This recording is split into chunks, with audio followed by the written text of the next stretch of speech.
Boola! And welcome to the Once Upon an Island podcast, number 2 on the charts, number 1 in your hearts. I'm your host, Wesley, and of course I am joined by my lovely co-host, Mary. And today we're talking about Survivor 49, episode 5, winner analysis, figuring out who's going to win this thing. And is it super obvious, Mary? Because word on the street is that it's super obvious. It has to be Savannah, but I would argue that it's not as obvious as we think. Nothing is ever as obvious as you think. We have fallen into the trap of, oh, it's so obvious. Unless it is obvious. But we have fallen in the trap of it's so obvious and have been wrong about that it. Is true. On this podcast. Yeah. I think we did get a little burned by last season, and we're both trying to be a little bit more cautious of just strictly the edit. It's true. It's very true. We got burned by Joe last season. Not Joe's fault. We just got burned by fault, yeah. Our assessment of Joe. Yeah. Well, Madison joined us last 2 weeks. She'll be back with us again next week.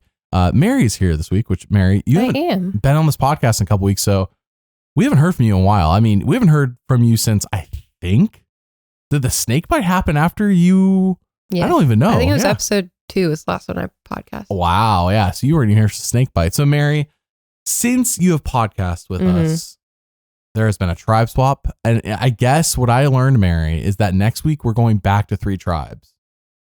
Is that what you learned? Oh, good. Yes. I guess. It's basically fact. This is not like rumors. This is basically, I think Mike Bloom confirmed it, and he's one of the Survivor he's one of the people who has connections to CBS. Let's put it that way. Sure. And so he confirmed they're going back to 3 tribes next week. Now, I don't know who's on which tribe, but when we saw that shot next time on Survivor, it's like showing 3 tribes. And I thought maybe it was just for the reward challenge, but no, we're going back to it, I guess, for like, how many, you think like enough? Next week's usually the merge story. So are they finally doing, Mary, what I have said the past 8 seasons, it feels like, where I'm like, why are we merging if we're just putting people back into 2 groups anyways to do a vote? Are they finally just going to have a normal merge this season? I would hope so. So you're saying like next week they're going to do 3 tribes, but they're not going to say anything about merging. It's just we're switching things up again. Right. And then after that, maybe episode 7 will merge, but it'll be like a normal merge. Right. That would be so nice. So refreshing. Not that will fix this season by any means, because this season so far has been kind of middling. But it would be nice to just like a normal merge. What? No way. That'd be crazy. I don't know why we're going back to 3 tribes. I'm not sure why. Okay. So here's my take on the last couple of episodes and what I think about 3 tribes, if you don't mind me going ahead. Go ahead. Okay. So first of all, I think I'm a really big Sophi B fan because I've enjoyed all the episodes up until this week where Sophi B got one confessional and was really tired. And so therefore I was not as invested in the episode. It was a little boring to me, but I do agree. Like, this season's pretty good. It's not one of the best. It's not one of the worst so far. It's just middle of the road. There's some good moments that have happened. I think there are some really great casting choices and that we've seen that. I think my opinion right now, and it based mostly on last night's journey, is I still just wish the journeys would go away. They would give them food. And when we have camp life, we actually get camp life and not just, so this week's episode, the first 40 minutes, if you take away however long the journey was just, oh, who's going to go home on red red, and who's going to go home on blue, basically.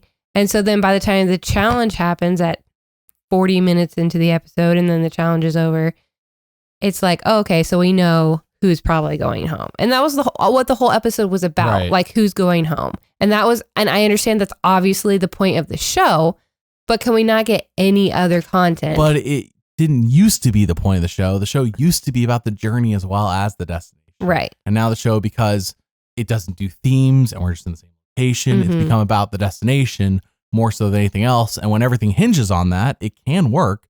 But then it's kind of like putting all your eggs in one basket. Right. The journey should be a part of this. And the journey, and I don't mean a journey that they go on a boat. You mean the adventure of Survivor. Yeah. Is really kind of gone with the shortening of days, the same location. But honestly, and I understand those 2 things could cost more money, but like a theme, good casting does not cost more money. Right. They could do the theme of a blood versus water, right? Like, that's a theme. And that doesn't, why would that cost more money? Unless I mean, it's not what Amazing Race is doing, but we've talked about this, how Amazing Race this year is Big Brother players and their loved ones. Like, why can't we do Survivor players? And they're like, why can't we do Blood versus Water again? Yeah, exactly. Why have we not only done that one time? And it was one of the, not like top 10, but it was like a really good season. I'd say top 15 season. And you and I just got done watching it.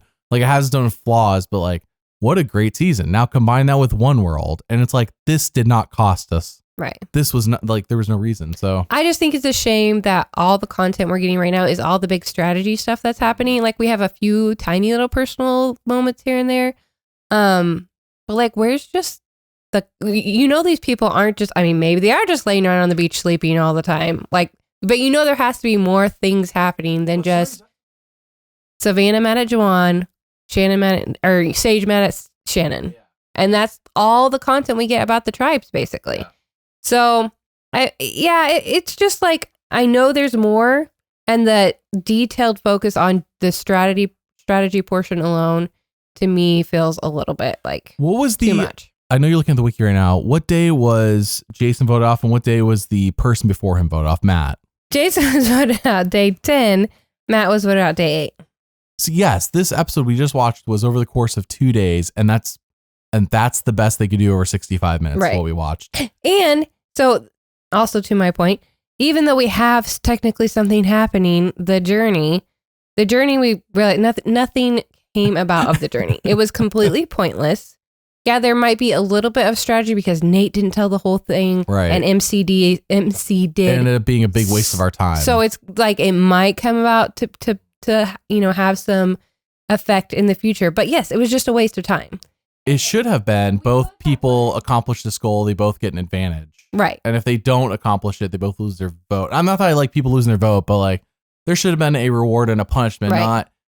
There should have been no middle ground. Shouldn't have been just, you just keep your vote if you want. Well, my thought was, why can't we just bring back reward challenges? They don't have to be the massive big reward challenges that we used to. Why can't they be something like this where your whole tribe has to get the 100 bags before the other tribe or whatever? Right. Your tribe Something gets simple. the chickens. Like, yeah.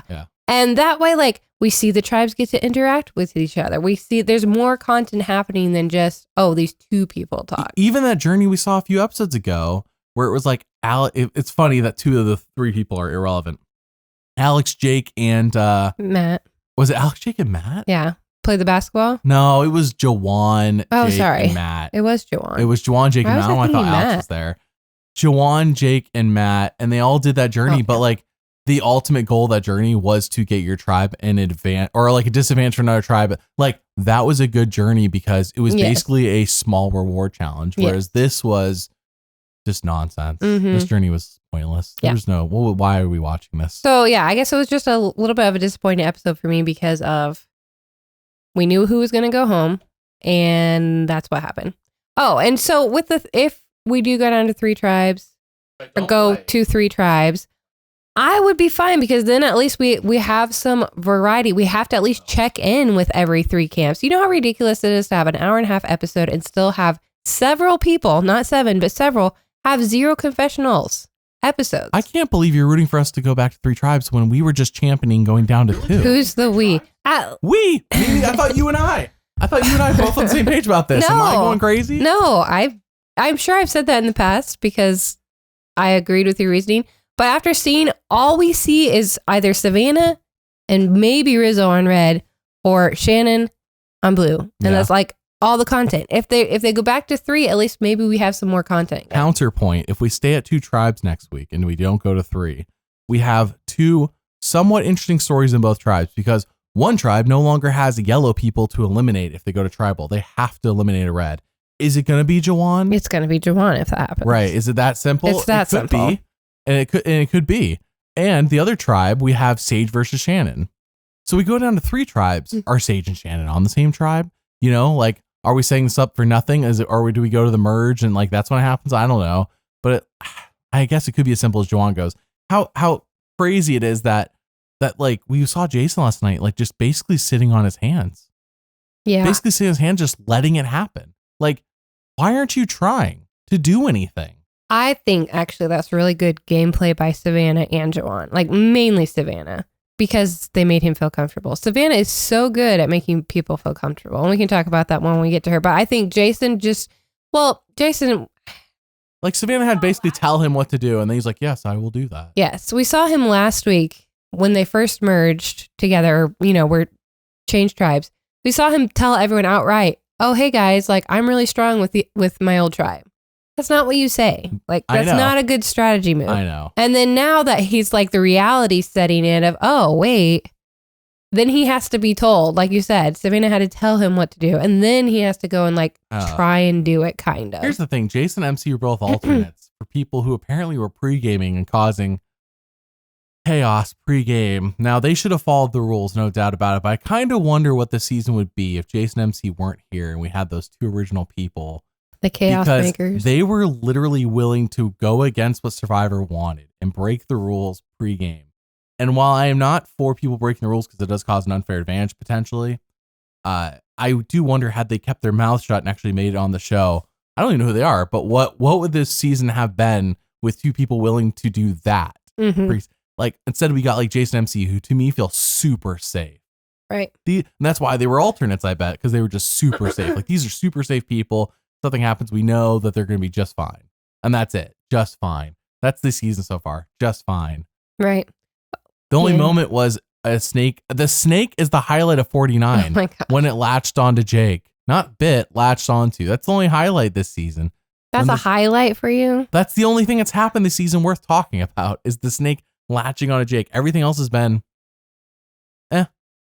I think good gameplay is happening, and we can talk about that as we go through players. But sometimes, and we've talked about this, sometimes really good gameplay can look a little boring to the audience. So, well, yeah, I'm here to watch an entertaining television that happens to have good gameplay. I'm not here if I just want to watch good gameplay and boring television. Like, shoot, there's so many other things to watch. Golf. Right. I want people to interact and like have interesting social interactions and like be messy. I don't know, just whatever this is. Oh, my one other thought.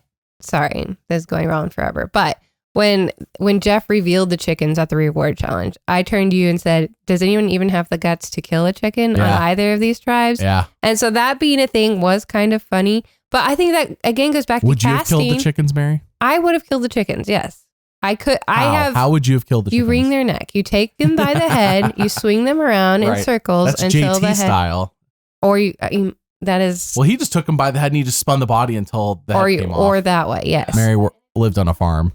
Yeah, but see, that's the casting problems that we're talking about. Is like every one of these people are city folks. None of them have ever seen a farm, had to do any of this stuff.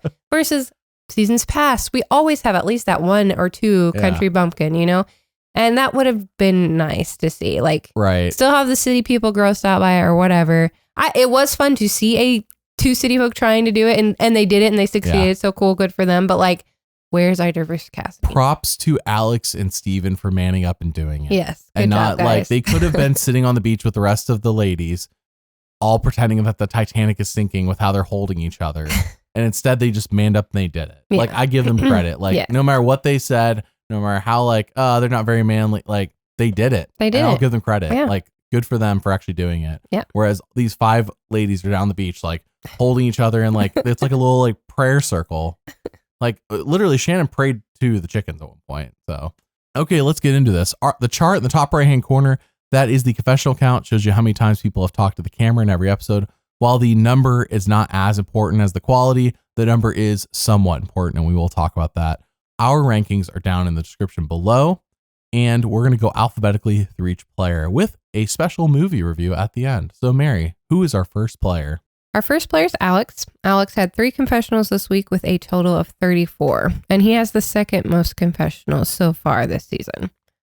Alex for me is number 3. I think he's still just in a really great spot. Everyone seems to like him and want to work with him no matter where he's at. I mean, we hear Sophie B like, I wasn't really with him, but I had to be with him, and that's fine. But just in general, he's just so likable, and people seem to just be drawn towards him. So I really think he's doing well. He's not in the bottom of his tribe. Of course, his new tribe hasn't been tested yet, but it seems like, he and Steven have a bond over the chicken, and he seems to just have really integrated himself well into this new tribe. So I think he's going to be fine, especially once we get to the merge. Now, maybe when we get to individual game, his threat level might get raised, but right now, You know, he's the last remaining male from Kelly. I mean, you know, Sophie B's the last remaining female. So I think his target's low and he has a great personality and he's doing well. So number 3 for me. How I know you said how many confessionals he has, and I'm not looking at the chart right now. Let me pull it up in front of my eyes. He has 34 confessionals. Yes. That's the second most of the season. Yes. And while he has been toned down a bit since the first couple episodes, I would say he's still getting strong, consistent content. We're never ignoring Alex, which makes me think like, and his tribe hasn't been a tribal, but he's still getting the content, which makes me go, okay, Alex is still important. Right. They could have put him on this tribe, this, in my opinion, seemingly unimportant tribe, and made him skunked. I mean, look at like Sophie S. 5 confessionals. We haven't got to her yet. Right. 5 confessionals. Well, like, even they could Sophie, be doing that to him if they wanted to be. Even Sophie B had a much quieter episode this week, and Alex was still kind of more in the forefront. And I know all episodes waiting. I was like, when is Sophie B getting a confessional? Right. Let's get skunked. We were hoping she didn't get skunked, and she didn't. But yeah, even with the chicken episode, you know, whatever, like he got personal content out of that, talking about how people thought he wasn't strong, and you know, he's killing chickens on an island in Fiji. So yeah, he's just getting really positive, good content. There's nothing negative has come up about Alex. So where is he for you? He's 3 for me. For me, Alex is pretty high because, I mean, it's just everything you said. He's number 5 for me. And a little bit of that is he could definitely be 4. I wouldn't put him top 3 because I do think he is less important than Sophie B, and I have Sophie B higher than him. But he is important. He keeps getting good content. No, you're right. No one said anything negative about him. I think if they go to tribal, I don't think Alex is getting voted off in that tribe. It looks straight up like, and we know they're not. It's going to go 3 tribes. So, but if they had gone, it was Sage or Shannon. And then I bet you after Sage or Shannon went, if they had gone again, it would have been the other person, Sage or Shannon. Probably. So Shannon goes, Sage goes, and then, or Sage goes and then Shannon goes. Like that's how it feels to me. So yeah, Alex, I feel good about, and I think he'll do well. It'll be very curious for me to see, okay, we got 3 tribes next week. Who's on which tribe? And then which of those three tribes goes. And will Sophie B and Alex still be in a good position? Will they be with people they weren't even with before? Like, will Alex end up on a tribe with the Rizgod and Savannah? You know, and it's like, I don't know these people. And then they vote him off. You know, if he ends up on a tribe with like Rizgod, Savannah, and Nate, he's done. So 3 tribes add some drama, some mystery, some chaos. How dare you? How dare you? Here's the thing. I like the idea of going to 3 tribes instead of doing mergatory. I'm for that. Yes, I just was expecting us to do them. Here's the thing. I'm not anti-mergatory. I'm anti going to the mergatory and then the next episode we're splitting back up into groups. Yes. We don't need to do that. That's unneeded. There's so much going on already. We don't need to do that. I would have rather just gone to merge next week than go to 3 tribes. But yes, I guess if I had to pick between 3 tribes or 2 tribes, I guess 3 tribes does add potentially more drama. But again, I think the problem is, Mary, the moment we see the 3 tribes get split up, we're going to know immediately who on each tribe is going to go. We would need like a perfect scenario of like the tribe that loses to be like, have Sophie B on it. And then somebody she hasn't been with. So Sophie B, like Kristina, Shannon, you know what I mean? Like the one person tribe. Yeah. And then, but the problem is then somebody inevitably has to be from one of the other tribes. So there has to be 2 people from an original tribe at minimum. Yeah. There has to be. And I don't know, just kind of makes it, all right, well, who's going to align with the 2 people from the original tribe? Right. Like if the tribe of 3 was, we somehow could promise me it's like 3 different people and it's only, I don't know. Why couldn't we just merge? Why couldn't we just do the mergatory? But if we're not going to merge, then yes, we prefer this. Yeah, yes. The real problem this season, as I'm sitting here trying to like, how can we rework the season and how it plays out in terms of the format, is more of, why isn't the casting better? I don't mind the cast. I think there are some good cast choices. I don't mind the cast. I think there's some good choices. I just think they're 2 similar choices. Yeah, similar and safe. All right, who's next after Alex? All right, next is Jawan. Jawan had 4 confessionals this week with a total of 16. Rebecca told me she thinks she needs more evidence to see if she thinks Jawan even subconsciously has a little crush on Savannah. What do you think? No, he has a crush on Savannah. He does? Yes. Here's the thing. Savannah has a boyfriend. Yes. And Jawan knows this. Jawan, from what we could observe on his socials and on his wiki, is not married or in a relationship. So it is possible that like there's just even he's like, Savannah, I want to be like you when I grow up. He has her bag, he gets her bottle, her water bottle, and it's like just Savannah. And it's just like we don't see him doing this stuff or saying anything like this to anyone else.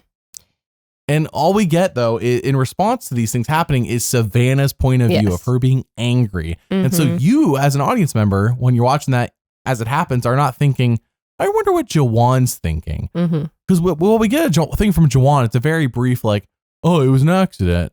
I want to hear more from Jawan. Yeah. Was it an accident, Jawan? I want to hear more about this accident. Why are we only hearing from Savannah about how, well, it's because Savannah's more important. And I think that goes into Jawan's ranking. Yes. Because if Jawan was more important, we would have got more Jawan's perspective of why he's doing these things. That's really his storyline this season is Jawan ticks off Savannah. Did you know Savannah hates Jawan? That's kind of the territory we're getting into here. That's the feel. Did you know Savannah hates Jawan? Right. And that affects Jawan's ranking. Jawan for me is number 9. He's number 10 for me. Same reasons. Like, he is shown to be on the bottom of his tribe. He didn't really know it. He was shown to connect with Jason, even though Jason was clearly on the outs, which is fine. But it just goes to show that he's not with a group of people that he can work well with. And yeah, just the weirdness of the stuff happening with Savannah's stuff. Like even how he just kind of like crept into the shelter. It felt very like middle school. Well, you know what I mean? It wasn't like he was trying to sneak up on them. No. Unless I'm misremembering. No, but she was being very middle school about it. That is a public place. No, it's a public place, but how everyone could talk at it. But if you talk there, you're risking somebody hearing you because you're in a public place. Yes. You're not out in the woods. I'm not saying either was in the right. I'm saying the fact that he just kind of came in over on the side and laid there and then tried to sneak into their conversation. Like he made a comment about what they were talking about and they're like, oh, I didn't even know you're here or whatever. Right. And that's a solid point. Versus like walking around to the front, like you see somebody's in the shelter. He can see them better than they can see it. Walking around to the front. Hey, what are you guys talking about? Whatever. You know what I mean? Like that is the more mature thing to do. So it goes back to, does Jawan have a little crush on Savannah? Yes, possibly. I think he does because that's what you do when you have a crush on somebody who has a boyfriend. You just like, oh, I'm just your friend. I'm just chilling with you. I'm Was no this threat. a move you pulled off? I'm no threat. Before I'm not. we dated Mary? Was this a move you pulled off with? No. You're like, oh, I know he has a girlfriend, but I still want to like be friends with him. No. Okay. Well, we are just filling in the blanks of what we think is That's Jawan's the vibe we're getting perspective, here. right? That's the aura. That's the immaculate vibes. We're just guessing here. It could totally be like the truth could be that it just happens to be Savannah Jawan as doing his accidents with, and it just happens to be that that's what the show's focused on. Maybe he's also, I don't think he is, also doing this to like Nate or the Rizgod. He very specifically said, no, it's only Savannah. Yeah. Right. Okay. Thank you. Because like I knew there was more, but like I didn't take notes of everything Jawan. I need to go back and reanalyze everything Jawan did. But also for your winner analysis, what we're learning is that he's less important than Savannah. Yes. And he is taking off Savannah. Yes. And so either Jawan needs to eliminate Savannah, which at the moment doesn't seem to be anything he's willing to or like looking to do, or Savannah's going to eliminate him. This is a classic scenario where you go back to like other new era seasons, like you had Jam Jam versus Josh, I think, and Jam Jam won, and you had Gabler versus Ellie and Gabler won. You have like these little rivalries between the winner and somebody else, and the winner ends up winning, and then we're the most important one in the story as well. I would say Gabler and Ellie are more balanced. Jam Jam, we were favoring Jam Jam over Josh wildly. So, and I'm sure there were other winners. I can't remember. Honestly, I've only watched 41 twice, and it was so long ago. And I mean, I've watched every season at least twice, but yeah, I can't remember. Like, I don't know if Marianne had an ops that she needed to knock out. If she did, it wasn't until way later when she learned that people were annoyed by her. All right, well, let's move on. So Jawan for me, number 9, number 10 for you. Who's next? Next is Kristina. Kristina had 2 confessionals this week with a total of 7. Yeah, but she had that 0 confessional episode. She's had 2 0 confessionals. She had a double back-to-back 0 confessional episodes. So while she does now have more than Sophie, I'll give her credit for that. I mean, she had more than Sophie last week, but she definitely has more than Sophie. At the same time, Sophie S. Yeah, Sophie S, obviously. I like Kristina, but I would say the first time I didn't like Kristina this season is when she said, I'm not willing to do any part of the chicken. I'm willing to eat it. It's like, I was talking about this yesterday with Rebecca. I was like, okay, I understand some people are adverse to the killing of the chicken. Like, I don't want to do the killing of chicken, is what they'll think. But like, if you're willing to like pluck the chicken or cook the chicken, like, okay, there's a 3-step process here. Or clean the chicken. Personally, I don't know exactly what's involved with cleaning a chicken. I would learn though if I was going on Survivor, but I don't know. I understand the killing, the plucking, and the cooking. But if you're not willing to do any of the steps, to me, it makes me not like you as much as an audience member. And I liked Kristina. And then she said that, I'm like, okay, now that's just like, I don't know. And I know it's just personal. I don't know if anyone else, let me know in the comments if that also, maybe other people are unbothered by this, but I was just like, you're not willing to do any part of the process at all. None of it. I understand not killing, but nothing else. Right. Do you not eat meat? Everyone there. Most people eat meat. I think. None of them were vegetarian. Yeah, none of them were vegetarian. Like Kyle on 47 was like, I am a vegetarian or a vegan. I forget which one he was. He was a vegetarian or a vegan. I understand him not wanting to be any, like if he was like, I'm not doing any, like that's fine. That's your moral values. But everyone else here is like, I'm eating the chicken. Bruh. Get out of here. Help out in some way. What about you, Mary? I didn't knock her for me because to me, it does fit in her personality, I guess. Like it didn't bother me that she doesn't. It fits in her personality. No, I'm just saying like that wasn't like out of character for her to say. Okay. So to me, it wasn't a surprise, I guess. So it didn't like. I'm saying I liked her and that was a surprise to you. Right. You're saying. Okay. Right. No, I didn't. I still like Kristina. I still have her number 12 because she has had 2 0 confessional episodes. Yeah. One of the secret scenes in the past couple weeks was about her. It was a little personal growth with her learning how to like have fun in the jungle. It's just like content of her dancing around the shelter, which was super cute and fun. It would have been fun in a boring episode to see. Wasn't there. So yeah, I don't think she's gonna win. She's almost non-existent. She got content because of the chicken this week, and that was it. So, and a little bit because of, I think she felt betrayed by Shannon. But otherwise, this is part of my, and I know this is not the only season of Survivor that does this. New era, old era. There are so many seasons that are like people, we don't know who they are. We don't know what they're doing around camp. And it's a little frustrating because I want to know more about Kristina. But this is winner analysis. I'm with you. She's number 12. She has a double, two episodes back to back with 0 confessionals. And for those who maybe are newer to this game, we did talk about this basically every season so far, but it came up last season as the rule of thumb is since Marianne won, the show clearly, by the way, after 41, made some behind the scenes decision to be more balanced in their editing. And for that, I do appreciate the show because it was way unbalanced for a long time, especially in 41 was super egregious in this new era where we're like, who is this winner? Why are we pretending that being a nobody and then in episode 10 becoming a somebody is a good storyline for the winner?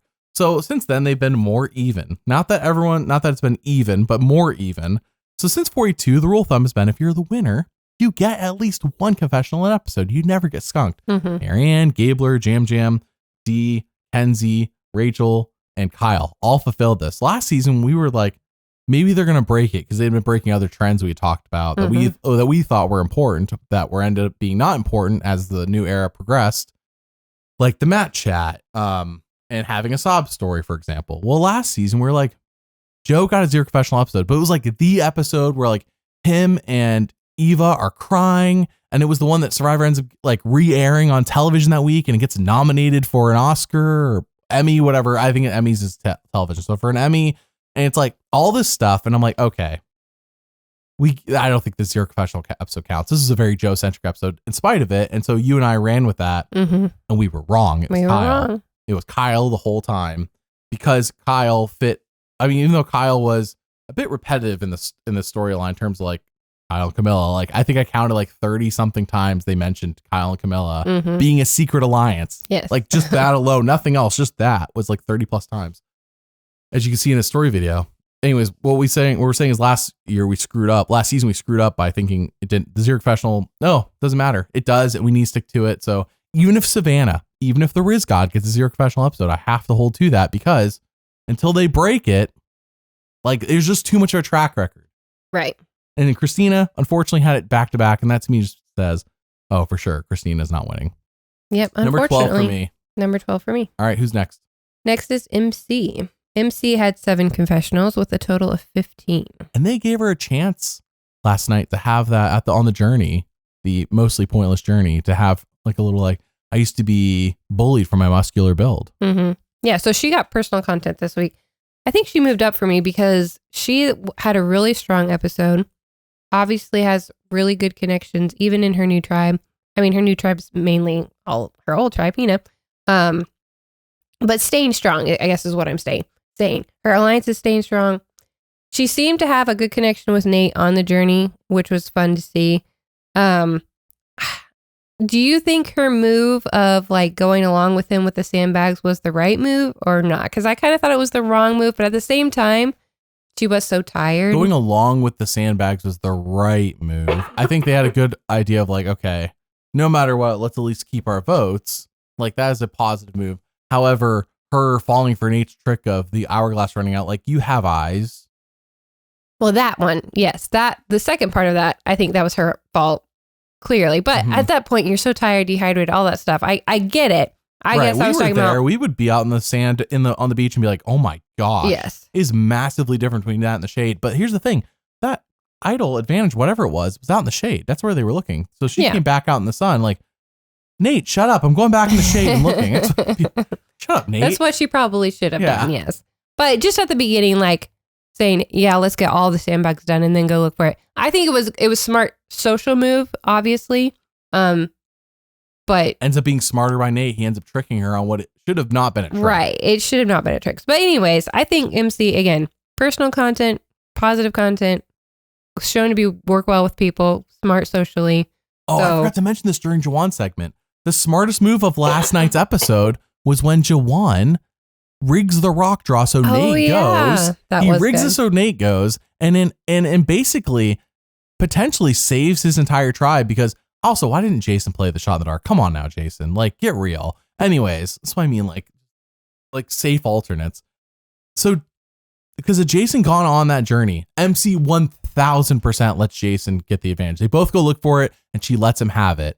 For sure, because MC has the numbers on the tribe she's on, and her and Jason are original Hina, and they're, remember, Hina strong or whatever, and Matt just got voted off. He'd be like, hey, Matt just got voted off. I'm the next to be voted off. I need whatever we get. They find the advantage, they give it to Jason. So this episode could have potentially been interesting because of the advantage.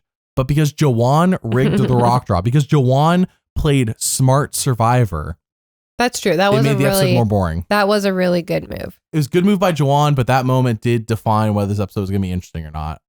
And that's what we mean. Like, why is the destination everything?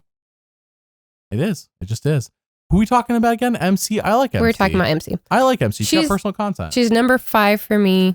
I think she's in a really good spot. We'll see how she does after merge. This is probably her furthest down she's ever been for me this season. Number 6, I just feel like she's there, she's present, and I don't want to discount her by any means. Like, she's not in my you're definitely not winning pile of people, which I have near the bottom. But she is moving down. I need to see something, and it doesn't help that she keeps not going to tribal. Has MC been to tribal yet? I don't think she's done a single vote yet. So, like, there's been this content and it's been there. And I'm just like waiting for her to go tribal so I can see, like, how does she do in a pressure situation where there's tribal? How does she do when it's actually time to vote? Like, we've seen people in the past where it's like they're fine, and then the moment their tribe goes tribal, they crack, they collapse. They're not any good at Survivor.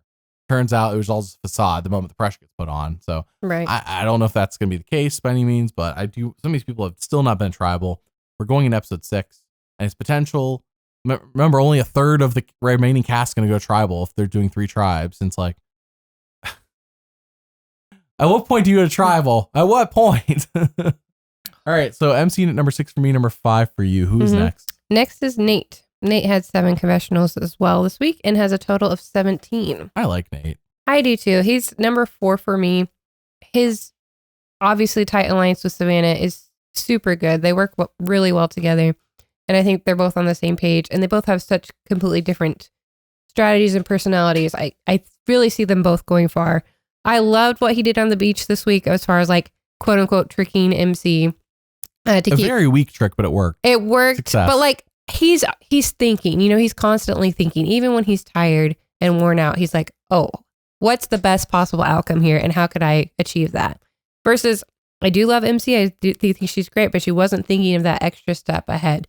So now I say that and pair it with when Nate got back, his thinking led to, well, let's not be honest about everything. It didn't matter. It probably is not going to matter. But at least it would have been nice to see him tell the whole truth to Savannah or somebody, you know, like. So but that why? It ended up being like what he ended up telling them is all that really ends up mattering. Nobody got anything. That's true. So I got my vote and that's it. And like, okay, cool. And people are like, why would Survivor do that? And that's what we're all at home thinking is like, why would Survivor do that? Mm-hmm. Yeah, that's what I thought for most of that journey. I'm like, why is there no reward if we're doing this? Yeah. Anyways, but his place in the tribe is good. His dad character is still holding out as far as not being too awkward and too out there. He's still connecting with everyone. So yeah, I think he's in a really good spot. Number 4 for me. I think it should have been the journeys. I think we had the right idea with the first one. That should be what the journeys are, is you compete for an advantage or disadvantage for your tribe, whatever that means.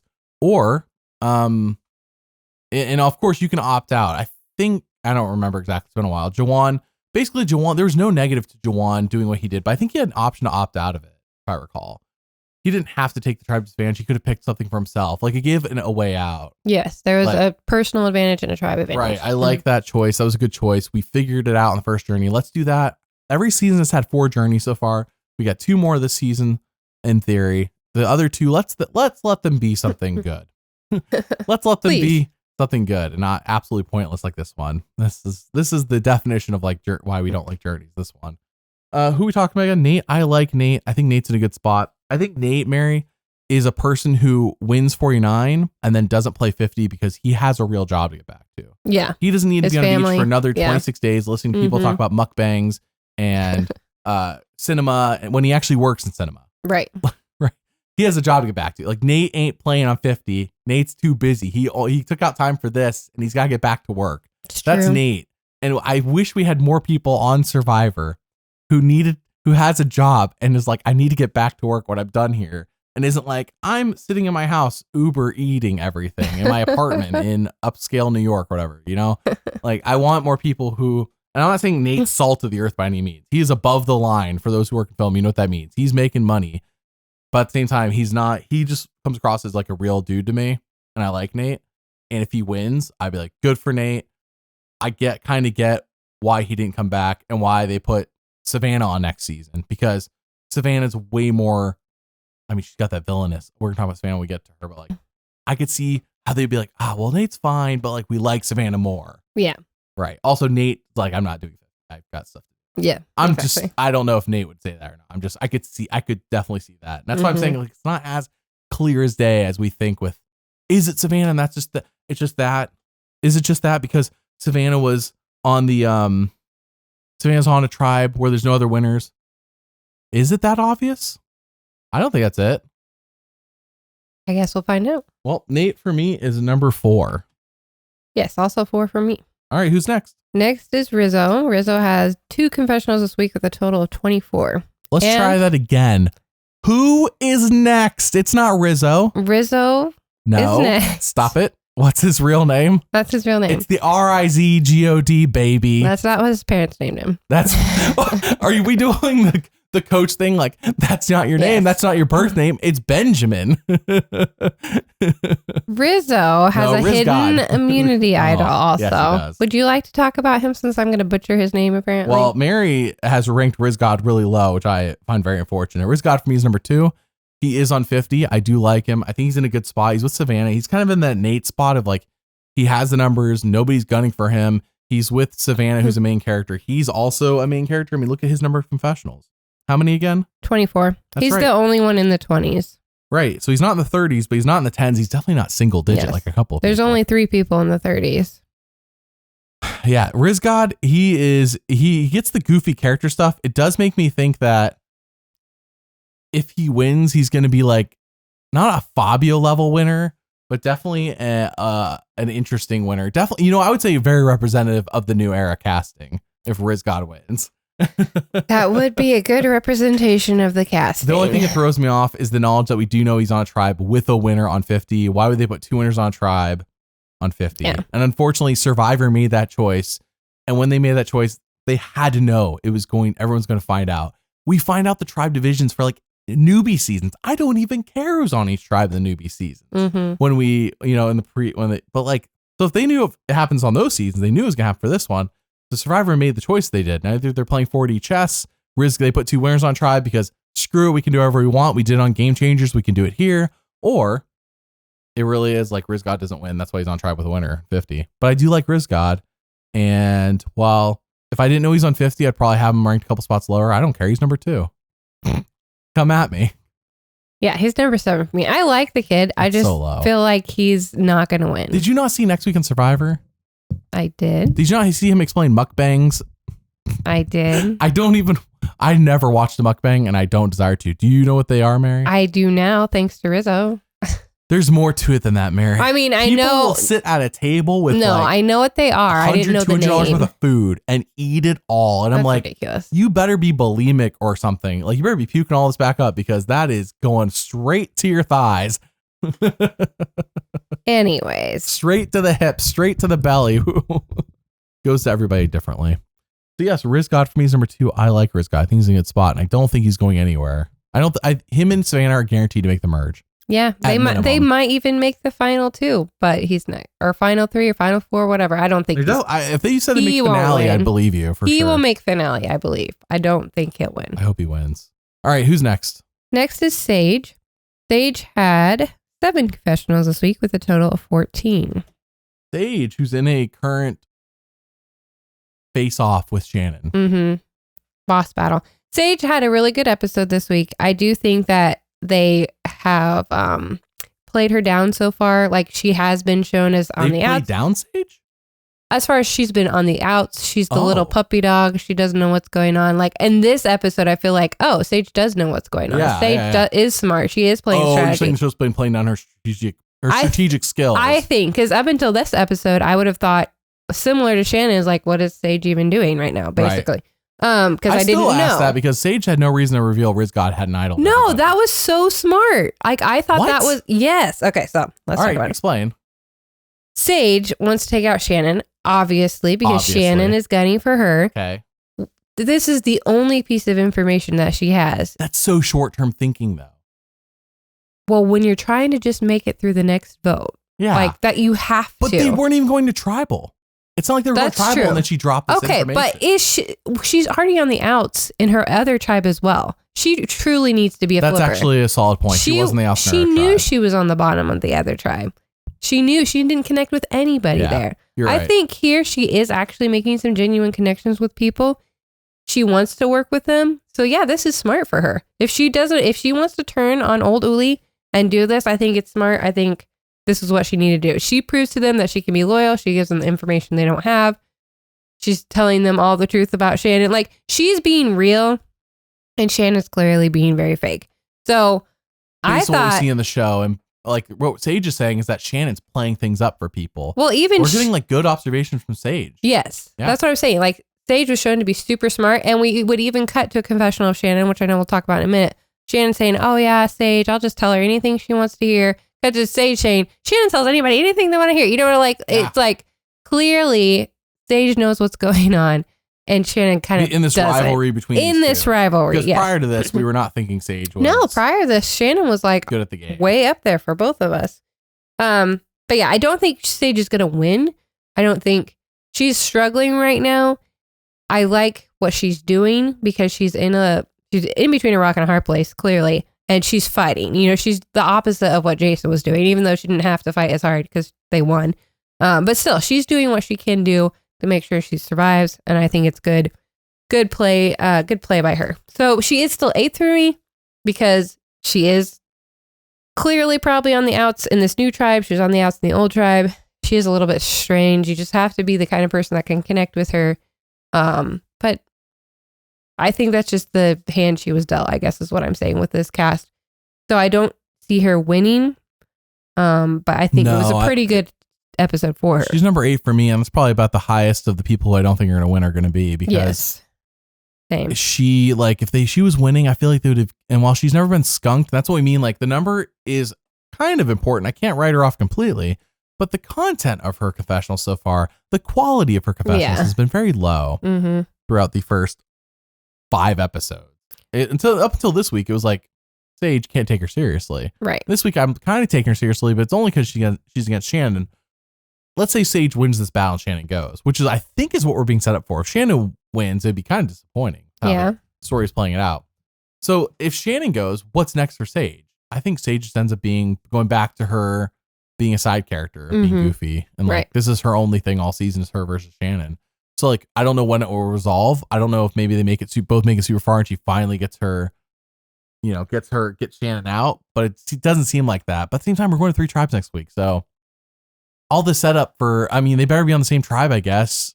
And even then, I guess maybe we told the merge and she's like, finally, I get Shannon out for being fake. I think that this is going to be a clear indicator of when Shannon's story starts going down. Because as we said, up to this point, Shannon's had a really good edit, has had a really good storyline, has been shown to be doing really well. And now we're seeing... On the red tribe, she's doing okay. Yeah. Right. Now we're seeing the reality of it, she isn't doing as well as she could have been. And that's been mainly narrated by Sage, but it could be anyone. But Sage is also 8th for me. I believe first episode, Shannon was raging against Shannon. Savannah was raging against Shannon. Savannah was saying like, Shannon, but then like the next episode, she was lying with Shannon. I'm like, she's lying with Shannon. I thought she was talking smack about her. And I think it was setting us up for heads up down the line. Shannon's going to be, but it's not. Sage didn't say anything early on, so they let Savannah do it. I thought Savannah was going to eventually take her out, and she still could. She still can. They could submerge. Savannah could be like, that's fine. Yeah. That's fine. Let's do it. I'm for it. So Sage for both of us at number 8. All right, Mary, who is next? Our next player is Savannah. She had 11 confessionals this week with a total of 36. Savannah, I hope to be there by the morning. That song is so nice. Savannah on Survivor, not nice. She is the villain / monster / whatever of the season. She is. She has the total appearance though. Like, this is one thing I do love about Savannah. She smiles and seethes. She smiles to everyone. Like, everyone loves her. Everyone wants to be on the same side as her. She smiles. She asks questions. She's a reporter. She is a reporter. She's got that fake smile and questions built in, but then she goes back and she writes the report and she just scathes. Yes, all of her confessionals are definitely like, we are getting her true thoughts in her confessionals, clearly. But every interaction she has, it seems so genuine and so nice. Even with Jawan, who she clearly doesn't like, but in the real game, love you more, or whatever, I appreciate you more. Like, she's playing the game that probably Shannon wants to play as far as connecting with everyone, but connecting in a better way where it probably is pretty genuine. Like, she is actually a really good people person. So yeah, she's asking Sophi B about her boyfriend, because what else are you going to talk about and sit there? But it's a way to connect with someone. It's a way to get them talking. And when was the last time we had a villainous winner? I know I've said this before, but when was the last time we had one? Like, a person who the majority considered a villain. Like, I think even D, who some people thought was a villain, ended up being, I think most people agreed, not a villain.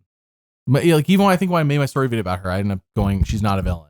She has some villainous moments, but she wasn't like a villain. Like, Savannah is the closest we've had to a villain. And if she went, in the new era, we've not only had a few, Rome being the most obvious. There's been others who've been villainous players. Yes. Yeah, there's been people painted as villains. But even like, when Jesse does all of his villainous moves, we're rooting for Jesse in 43. When Bruce is being hated on by Katara, pick your side. Like, you know what I mean? Point being is that Savannah's kind of getting this villainous edit. And it's like, okay, are we being led to believe that a villain is going to win 49? Does that seem like it's in character with the new era? Jeff said, by the way, Mary, of course, Jeff says a lot of things, like they don't recruit anymore, and they do. But Jeff said that the new era is not unlike the prior to the new era, where it was like each season was like its own individual thing. This Survivor Guatemala is in no way connected to Survivor Redemption Island, for example. Jeff said these are like individual, like movies, stories, seasons. Sure, okay. He says the new era is more like a series. Each season of the new era is like one season of a series. They're all interconnected. I don't buy that. I think Survivor, the entire thing is interconnected as we see returning players come back from, but let's buy into Jeff's theory there. Okay. Are we going to say, so you got two ways looking at this. Season 41, 42, Jeff's like, the monster, Survivor's the monster. Are we finally going to pay that off with Savannah was the monster Jeff promised back in 41, 42, back before you even knew Savannah existed? Or are we going to say that the consistent trend in the new era is there's never been a villainous winner? Like Erica, not villainous. Marianne, not villainous. Gabler, not villainous. Jam, D, Kenzie. Even though Kenzie, I think, had villainous moments. I went back and watched 46 for Q's video. Kenzie definitely has villainous moments, but let me tell you, they paint Kenzie's villainous moments through her eyes. So you understand Kenzie. So you relate to Kenzie and don't think of her as a villain. But in this situation, I guess they're kind of doing Savannah, but I think most people can agree that Savannah definitely comes across more villainous than anybody else prior to the new era. Yeah. What do you think about this thought of the new era being its own series, separate from each individual season? Well, they do all kind of run together in my brain. That is true. And I think has to do with the lack of themes, as we've discussed. Big time. And just the numbers yeah. So I don't know. Like, I am enjoying Savannah's gameplay. I think she is a really good villain. And if we do have a villainous winner this new era, then great. Like, I'm all for it. I think something with her gameplay that we've talked about a little bit is it does kind of come across as a little bit boring, but that's just because she has total control of her tribe. Right. Like, everyone wants to do what Savannah wants to do, and they don't even know. Like, they don't even realize she's the one that's really pulling the strings. She plants the seed with Jason. Jason goes, talks to Nate. Nate comes, talks to Savannah, and it's like a full circle of what Savannah wanted to happen is what's going to happen. And she wants Nate to pull the final trigger on And when Rizgod Rizgod is supposed to get his idol, Savannah's the one that goes and finds the thing under the water well for him. Going to what you're saying there. Like, yeah, you're right. Like, Savannah's kind of like controlling things without ever appearing to be the one. She is like a very, very, very sweet and cute Boston Rob. Like, she has a hand on everyone and is controlling everyone. But in this scenario, everyone is fine with it and nobody cares. Like, everyone is usually fine with Boston Rob controlling them to an extent. But like, she just does it with a smile and like with an I love you. And so it's fine. Yeah, I think she is a brilliant player. I think she's a brilliant social player, strategic player. I think she's doing really, really well. Clearly number one, clearly the forerunner, and not just because she's the only person on a tribe with the possibility of being a winner in 50. But yeah, I think she's a really good player. And unfortunately, sometimes that just causes it to be less dramatic. There's no chaos. There's no, oh, who's going to get voted out? It's whatever Savannah wants is what happens. So that's the trade-off you get when you have a really great player playing with, I'm not saying everyone else is not a great player, but like compared to her, she's clearly far and away the better player. Since you brought Boston Rob of your own volition. I did. I got to mention, Mary, that I pointed this out in the, when we asked questions last night from people on the podcast with Rebecca, and one of them pointed out that if you have the Paramount Plus app, which I'm on right now, Mary, that they have an entire section devoted just to Boston Rob on Survivor. I'm going to come over to your mic and show this to you, and I want your honest reactions on the mic. Okay. Okay. Do you see this? A section just for Boston Rob, a power player, with just his just what they think are his best episodes of Boston Rob. Nobody else. No Parvati, no Sandra, no Tony. Look at this. It says episodes you may like, extras, Boston Rob, a power player. That is hilarious. I mean, he is pretty much the face of Survivor. Like, you can't talk about Survivor. He hasn't been on since 40, and he's not on 50. Why is there a whole section dedicated to Boston Rob, Mary? Because Jeff loves him. Because Jeff sees him hang out with Dylan Efron on socials. He's like, oh, I want Boston Rob to hang out with me. Yes, probably. All right, Savannah, number one for me. Where's she for you? Number one. All right, who's next? Next is Shannon. Shannon had 6 confessionals this week with a total of 15.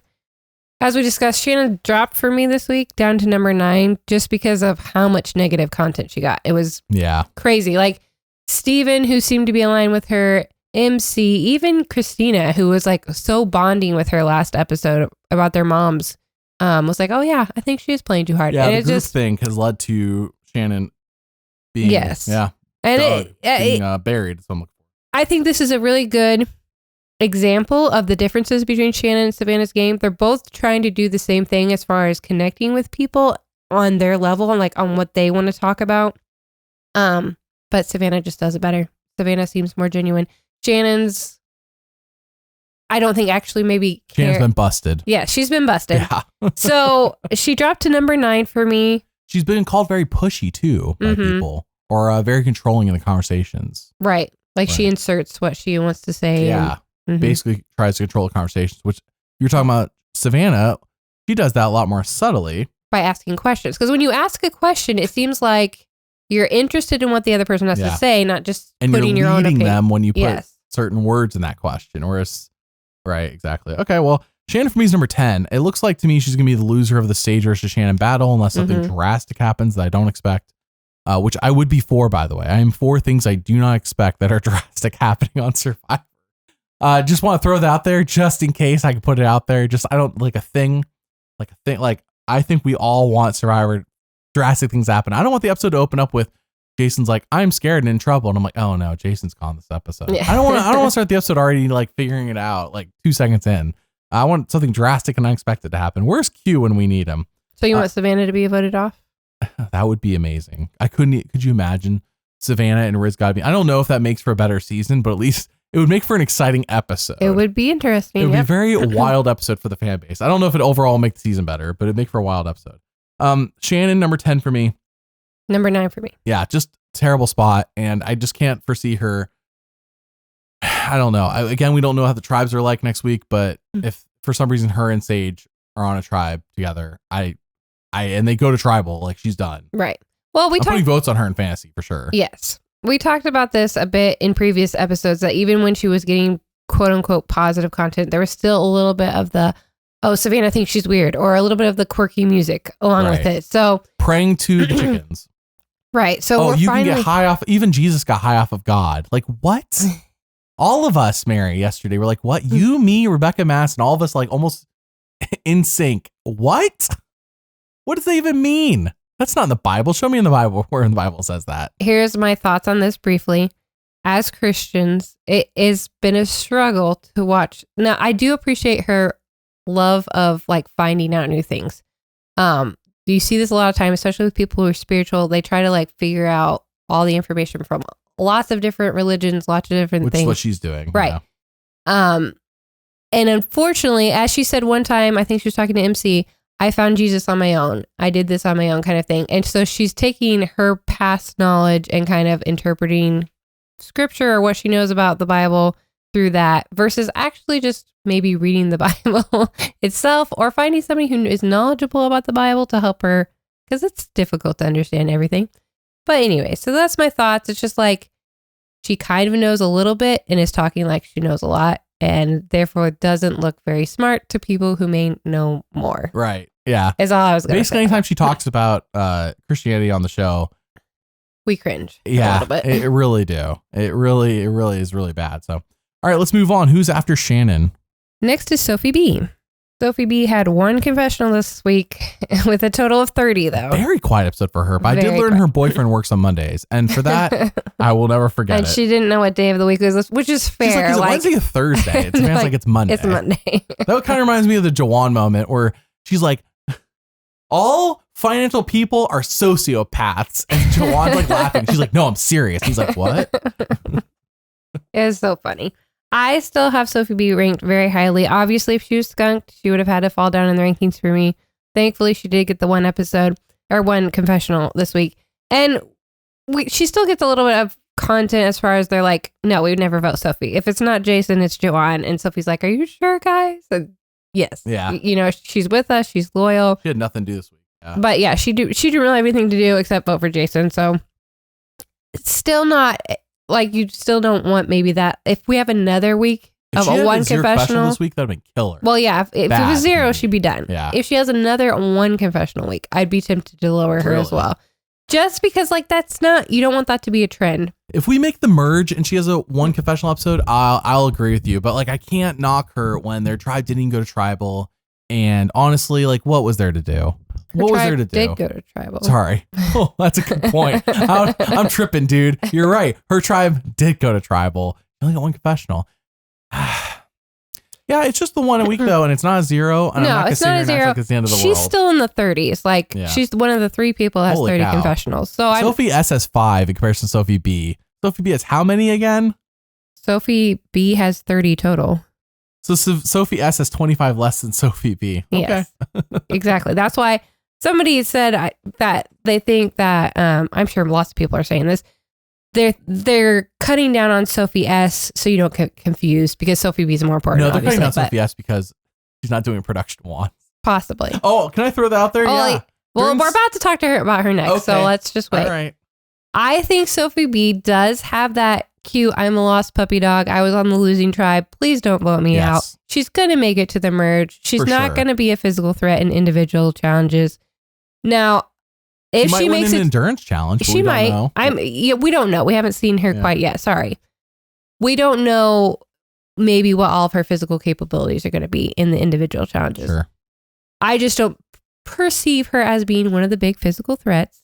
I do see her making it to the finale. Does she have enough of a story right now to win? I don't know, but she has a really sweet personality, and there are several people I think she could sit next to win. She's number 2 kind of for me, like similar to Rizgod for you. I just really like her, and I think she's doing a really great job in a terrible, sucky game that she was dealt as far as losing. So yeah, number 2 for me. Number 3 for me.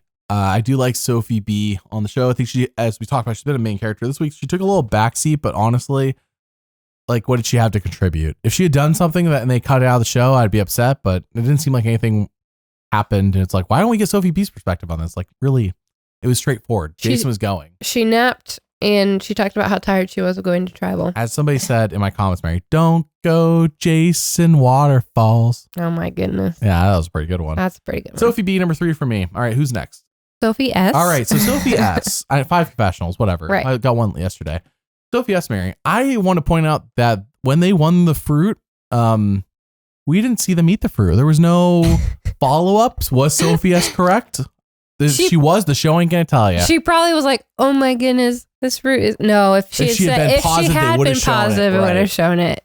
Yeah, that was funny. It probably was because she downplayed their reward, and they were like, "Can't support this kind of." Okay, but then Jeff got a little snarky tonight when he was like, "I think everybody's gonna like this one," and it's like the sound effects of the clucking chickens. I'm sure they heard it, but like to us, it was like the show amped up the clucking chickens so we could hear, and the chickens get revealed. We didn't get a react. He didn't feel like Sophie S. Do you like this one? I was waiting for that. But instead, what we got was after Savannah's tribe loses, you get Savannah going, "Jeff, it's just so hard out here not having any food. I haven't had any food." And it's like, this is what Jeff was looking for. Yes. Savannah, who, by the way, does not show any emotion like this any other point. Other points, she is angry at almost everybody all the time. She smiles and seethes. That's what she does. Savannah smiles and sees. So for the one time for her to put on the waterworks for Jeff, to me, I'm not saying it was insincere, felt insincere, only because I've seen everything else from Savannah's been smile and seething and getting angry in her confessionals about people doing things, even if they're small or not small. Like, that's the Savannah the show is presented. And then for this to happen, it almost feels like, hey, Sophie S., do you see what you're supposed to do when Jeff asks you a question? That's what it felt like when I saw that. So Sophie S. has a 0 confessional episode. It's not winning the game. Ain't no way in anywhere Survivor would be giving her this kind of storyline and showing her call that diet food and like and everybody else cutting her down, being like, "I want that food. It looks good." Yeah, but notice how we didn't get any follow up on the diet food. Yeah. And then this week, Jeff got a little snarky. So I credit Sophie S. for giving us a little something for this season. I love the little kickback. I love that, by the way, on social media, it's been almost unanimous. And I mean like 95% of people agreeing with Sophie S. I looked. Facebook, Instagram, yeah, they used in our to have comments. Much better rewards than just a bunch of fruit. And that's fine, but Jeff, don't go asking what people think about it. Like, give them the fruit, but then don't be looking for like a slap on the back or whatever, like, or a pat on the back. Right. Like, yeah, don't. Like, you're not going to get it. Fishing reward in episode 2 is a standard given. Like, people's reactions can be whatever. Like, that's on you if you are disappointed by that. The fruit already cut open and everything. That's on you. Yeah. Don't ask about it. Where's the croissants, Jeff? Where's the donuts? Where's the donut? Where's the chocolate and peanut butter? It doesn't have to be, the food doesn't have to be a ton of food. It just needs to be good food. It's like everybody got like their own steak. Like that's good. Would be, yes. You know what I mean? But it doesn't have to be like everyone got like their own 14-ounce steak. We like, can't that's even not a lot get of ketchup food. for hot dogs. I don't think we're getting steak. Oh, I know. What's wrong with the croissant? I was kind of wondering at first before I found out next week was 3 tribes. I was kind of thinking that, maybe they're splitting everybody up into 3 groups and then one group goes to the sanctuary where they get a dry hot dog. That's what they did in 47. That could be. Nobody's gone to the sanctuary yet this season. I wonder if the sanctuary is even a thing. Remember, you and I went to Fiji and there was no sanctuary building in the sanctuary spot. But it didn't look like it was overrun or anything, the area we went to. So it wasn't like it's been abandoned. Yeah, I'm sure it's still There's no building there. There used to be a building at the sanctuary spot. Mary and I went to Fiji this off season. No building in the sanctuary spot. So I wonder if they even have the sanctuary this season. Do you think they've been ridiculed out of utilizing the sanctuary? I hope not, because that's kind of fun thing to make fun of. Where good things happen, TM. Yes. All right. Sophie S for me is she in last place? I gotta double check. Oh no, I put her right above Kristina because I like that she kicked back the show. Yeah, 11th for both of us. But to be clear, Kristina has 2 zero confessionals and Sophie S has 1. So on a logical level, it's also like I can't put. So, but neither of those people are winning. So who's next? Our last player is Steven. Steven had 3 confessionals this week with a total of 12. Steven is kind of in the MC camp for me, and he's aligned with MC, so I guess that kind of makes sense. Where it's like I haven't seen him go to tribal yet, but he's still getting just enough to be important. Mm-hmm. Yes, I agree. I think that obviously Steven and MC are aligned as well, but so they're both in similar positions within their tribe. And again, like this tribe just has never been to tribal, so we don't know if these alliances are real, if they're going to matter in the long run or not.